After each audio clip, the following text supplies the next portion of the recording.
નમસ્કાર. ક્યારે એવું બન્યું છે કે ભણવા બેસો અને તરત જ મન બીજે ક્યાંક ચાલ્યું જાય?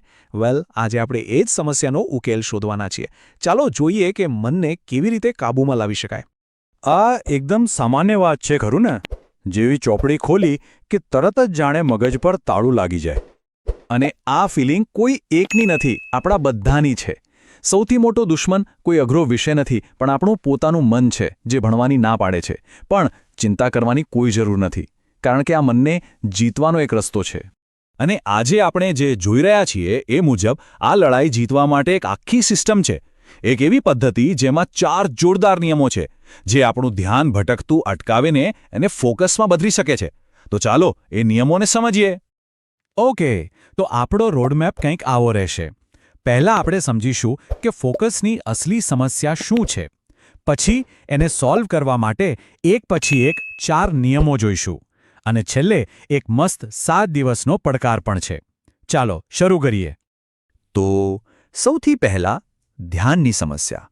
આને મનની જડતા પણ કહી શકાય. આ કોન્સેપ્ટને સમજવા માટે એક બહુ જ રસપ્રદ સાયન્સનો નિયમ વપરાયો છે. જડતાનો નિયમ, એટલે કે લો ઓફ ઇનર્શિયા. તો આ નિયમ શું કહે છે? સિમ્પલ. જે વસ્તુ સ્થિર છે એ સ્થિર જ રહેવા માંગે છે, અને જે ગતિમાં છે એ ગતિમાં જ. અને હા, આ જ વાત આપણા મનને પણ લાગુ પડે છે. એ ન ભણવાની આરામદાયક સ્થિતિમાં જ રહેવા માંગે છે. જેમ કે સોફા પર આરામથી બેઠા હોઈએ તો ઊભા થઈને કામે લાગવું કેટલું અઘરું લાગે છે, બરાબર ને? બસ એવું જ મનનું છે. આપણું કામ છે એને પહેલો ધક્કો મારવાનો, એની જડતા તોડવાનો. તો સવાલ એ છે કે આ જડતાને તોડવી કઈ રીતે? એના માટે આવે છે આપણો પહેલો નિયમ, 7 મિનિટની ટ્રિક. આ એક બહુ સિમ્પલ પણ જબરદસ્ત સ્માર્ટ સાયકોલોજીકલ ટ્રિક છે. તમારે કરવાનું શું છે?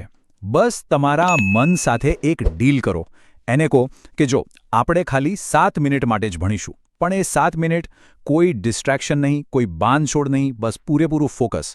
આ નાનકડું કમિટમેન્ટ જ મગજના બધા બહાનાને તોડી નાખવા માટે કાફી છે. અને આ 7 મિનિટની ટ્રિકથી થાય છે શું? એક જોરદાર સાયકલ શરૂ કરે છે. 7 મિનિટ માટે પૂરો જોર લગાવો અને એનાથી એક મોમેન્ટમ બને છે. પછી આગલી 45 મિનિટ ભણવું એકદમ સહેલું થઈ જાય છે. અને એ પછી એક સરસ મજાનો 15 મિનિટનો બ્રેક. આ તો એકદમ વિન વિન સિચ્યુએશન છે, નહીં? ઓકે, હવે નિયમ નંબર 2. આ નિયમ આપણી એક બહુ જ કોમન ભૂલ સુધારવા માટે છે. આપણે શું કરીએ? પહેલા જ દિવસે એટલા મોટા ટાર્ગેટ બનાવી દઈએ છીએ કે પછી એ પૂરા જ નથી થતા અને આપણે હિંમત હારી જઈએ છીએ. જુઓ, એક જ દિવસમાં આખો પહાડ ચડી જવાની કોશિશ નથી કરવાની. સફળતાનો સાચો રસ્તો નાના નાના પણ રેગ્યુલર સ્ટેપ્સ લેવાનો છે. આખી ગેમ ધીમે ધીમે આદત બનાવવાની છે. જેમ કે પહેલા દિવસે ખાલી 30 મિનિટથી શરૂ કરો, પછી બીજા દિવસે 15 મિનિટ વધારો, એટલે કે 45 મિનિટ, પછી 60. એમ દરરોજ ખાલી 15-15 મિનિટ ઉમેરતા જાઓ. આનાથી લોડ ધીમે ધીમે વધશે અને સ્ટડી સ્ટેમિના પણ નેચરલી વધશે, કોઈ પણ જાતના બર્નઆઉટ વગર. હવે આવીએ આપણા ત્રીજા નિયમ પર. અને આ નિયમ છે પર્સનલાઇઝેશન વિશે. કારણ કે સિમ્પલ વાત છે, ભણવાની કોઈ એક જ રીત બધા માટે કામ નથી કરતી. દરેકની સ્ટાઇલ અલગ હોય છે અને આપણે એ જ પોતાની સ્ટાઇલ શોધવાની છે. તો મુખ્યત્વે 4 પ્રકારની લર્નિંગ સ્ટાઇલ હોય છે. એક, વાંચીને અને એનું રિવિઝન કરીને. બીજું, લખીને અને એની સમરી બનાવીને.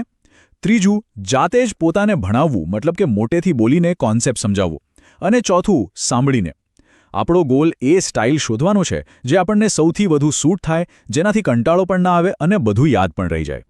તો હવે જરા વિચારો, આ 4માંથી કઈ શીખવાની સુપરપાવર છે? કઈ એવી રીત છે જે સૌથી નેચરલ અને સૌથી વધારે અસરકારક લાગે છે?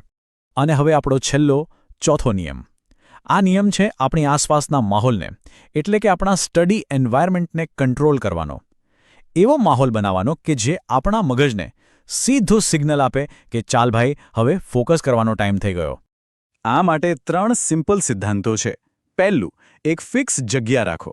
એક એવી જગ્યા જે ફક્ત અને ફક્ત ભણવા માટે જ હોય. બીજું, એ જગ્યા શાંત અને એકદમ સાફ સુથરી હોવી જોઈએ.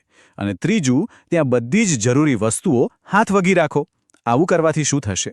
જ્યારે પણ એ જગ્યા પર જશો, મગજ ઓટોમેટિકલી સ્ટડી મોડમાં આવી જશે અને ફોકસ નહીં તૂટે. તો આપણે આ 4 નિયમો તો સમજી લીધા, પણ ખાલી જાણવાથી કશું નથી થતું. એને અમલમાં મૂકવું પડે છે. અને એના માટે જ હવે આવે છે આ આખા વિશ્લેષણનો સૌથી ઇમ્પોર્ટન્ટ હિસ્સો, ધ 7 ડે ચેલેન્જ. આઈડિયા બહુ જ સિમ્પલ પણ પાવરફુલ છે. આપણે જે 4 નિયમો શીખ્યા એને બસ ફક્ત 7 દિવસ માટે પૂરી ઈમાનદારીથી ફોલો કરવાના છે અને પછી જોવાનું છે કે શું જાદુ થાય છે. તો અંતિમ વિચાર બસ આટલો જ છે. પડકાર સામે છે અને પરિણામ મહેનતથી જ મળે છે.